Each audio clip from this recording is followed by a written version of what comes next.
Here is our laser handpiece, and we want to keep it clean for the best functionality. First, we need to remove the tip, replace it with the cap, and make sure it is tight and secure. We do not want to let the end get wet or dirty. As you can see here, it says, "Keep dry." Once the cap is secure, let's use a cleaning wipe. We recommend alcohol, but any cleaning wipe should be okay.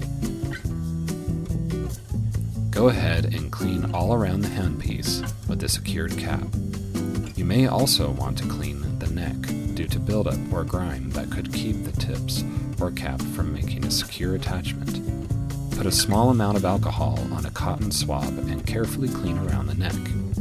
Be careful in this step not to get any alcohol or moisture on the end because it can damage the fiber inside.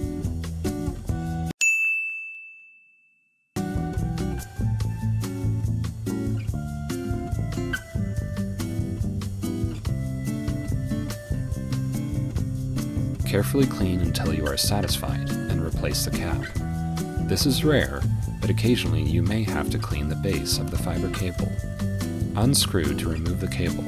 Again, do not put any cleaner or moisture on the end of the cable. You may have to fold back the rubber casing and carefully clean around the tip. To clean the cable and base, keep the cable secured to the body of the laser and use a cleaning wipe to clean around the base. Keeping the handpiece clean will increase the efficiency of the laser and the longevity of the handpiece.